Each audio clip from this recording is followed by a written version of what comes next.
अस्सलामुअलैकुम, कैसे हैं आप सब? उम्मीद करती हूँ खैरियत से होंगे। अल्हम्दुलिल्लाह मैं भी बिल्कुल ठीक हूँ। तो फिर से आ गई हूँ मैं एक नए टिप्स एंड ट्रिक के साथ। तो फ्रेंड्स, आप सब बाहर जाते हैं, सब्जियाँ लेकर आते हैं और आप सोचते हैं कि सब्जियाँ ऐसे रखें कि बिल्कुल फ्रेश रहे काफ़ी समय तक। धनिया, पुदीना, अदरक, मिर्च, टमाटर, नींबू ये सब जल्दी से ख़राब होने लगते हैं। तो इन सारी परेशानियों से निजात पाएँ तो चलिए शुरू करते हैं। तो सबसे पहले हम टमाटर को कैसे सही से रखें वो देखते हैं। टमाटर को हम यहाँ पर धो लेते हैं।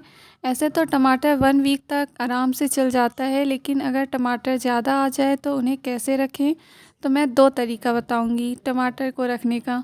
सबसे पहला तरीका ये है कि आप टमाटर को बारीक काट लें, उसे पैन में पका लीजिए और उसमें ऑयल ऐड कर लीजिए और चाहें तो आप थोड़ा सा नमक भी डाल लें और उसे सूखी चटनी की तरह बनाकर फ्रीज़ में रख दें। फिर जब आपको ज़रूरत हो तो बस फ्रीज़ से निकालें और डाल दें। दूसरा तरीका ये है कि आप इस तरह से टमाटर को बारीक बारीक काट लें और इस तरह से कंटेनर में भर कर रख दीजिए और इसे फ्रीज़ में रख दीजिए। जब आप निकालेंगे तो आपका काम जो है ईज़ी हो जाएगा। बस निकालिए और यूज़ करिए।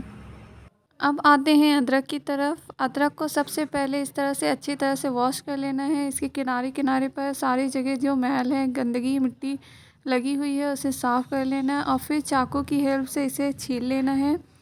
आप अदरक का पेस्ट बनाकर भी इसे रख सकते हैं और इसे भी स्टोर करके रख सकते हैं। ये दोनों ही अदरक जो है ख़राब नहीं होगा।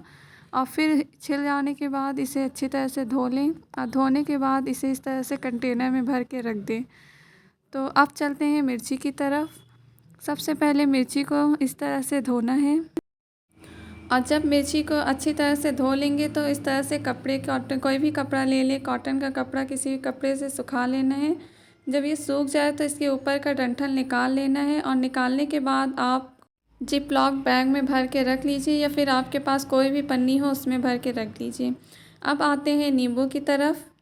तो नींबू को थोड़ा सा हाथ में सरसों का तेल लेना है और इस तरह से नींबू के सारी चारों तरफ लगा देना है और एक कंटेनर में भर के रख देना है। इससे आपका नींबू बिल्कुल भी ख़राब नहीं होगा और महीनों तक आपका नींबू चलेगा। और अब चलते हैं धनिया की तरफ। अगर आपके घर में धनिया आ गई है बहुत सारा तो आप इसे किस तरह से सेव करके रखें कि ये बिल्कुल फ्रेश हो। तो धनिया को बहुत ही अच्छी तरह से वॉश कर लेना है। उसका डंठल और जो ख़राब पत्तियां होती हैं वो सब निकाल के वॉश करने के बाद इस तरह से कोई कॉटन के कपड़े से में रख करके इसे सुखा दें। पंखे के नीचे भी आप इसे सुखा सकते हैं। और जब ये अच्छी तरह से सूख जाए और आप ये सारी धनिया को जो है इस तरह से छोटे छोटे टुकड़ों में काट लेना है और फिर इसे काटने के बाद आप इसे एयर टाइट कंटेनर में रख दीजिए टिश्यू पेपर बिछा करके। और फिर इस तरह से टिश्यू पेपर ऊपर बिछा दीजिए ताकि आपका धनिया ख़राब ना हो और आपका धनिया 1 से 2 हफ्ते तक आराम से बिल्कुल फ्रेश रहेगा, वो ख़राब नहीं होगा। तो फ्रेंड्स, अब चलते हैं गाजर की तरफ। गाजर हमारे घर में बहुत सारा आ जाता है तो वो ख़राब ना हो ऐसे तो हम लोग हलवा बना के रख सकते हैं गाजर का और जो है, लेकिन कभी कभी कोई भी सब्जियों में यूज़ करना होता है तो हम चाहते हैं गाजर जो है मेरा फ्रेश रहे 1 आध हफ्तों तक। तो इस तरह से हम लोग गाजर को छील लेंगे और छीलने के बाद इस तरह से कट कर लेना है। और जब ये अच्छी तरह से कट हो जाए, छोटे छोटे टुकड़ों में लंबा लंबा कट करना है। और तो फिर यहाँ पर टिश्यू पेपर बिछाकर एक कंटेनर में इसे अच्छी तरह से रख देना है।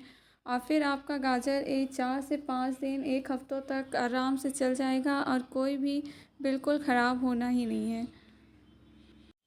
तो फ्रेंड्स, चलिए चलते हैं अब मटर की तरफ। मटर किस तरह से हम लोग साल भर के लिए स्टोर करके रख सकते हैं ताकि गर्मियों के मौसम में भी इसे इस तरह से अच्छी तरह से खाया जा सके। पनीर में कोई भी सब्ज़ी बनानी हो तो मटर जो है हमें आसानी से हमारे ही फ्रिज में मिल जाए।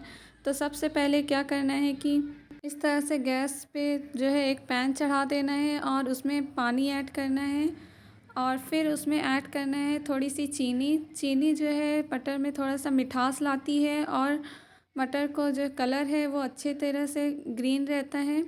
तो चीनी डाल देते हैं और जब वो उबलने लगे तो उसे निकाल के इस स्ट्रेनर की हेल्प से छान लेना है सारे पानी को। और ये जो पानी है इसे आप अपनी सिंक में डाल लीजिए, इससे कॉकरोच वगैरह भाग जाते हैं। और फिर ये मटर को तुरंत डालना है ठंडे पानी में। तो यहाँ मैं तुरंत ही ठंडे पानी में डाल दी हूँ और कुछ देर बाद जब मटर ठंडा हो जाए तो इसे स्ट्रेनर की हेल्प से निकाल लेना है। और निकालने के बाद यहाँ पर एक कंटेनर में सारे मटर को भर के रख देना है। तो फ्रेंड्स, आपको ये वीडियो कैसी लगी? इनमें से कोई भी वीडियो आपको कैसी लगी कमेंट करके ज़रूर बताइएगा।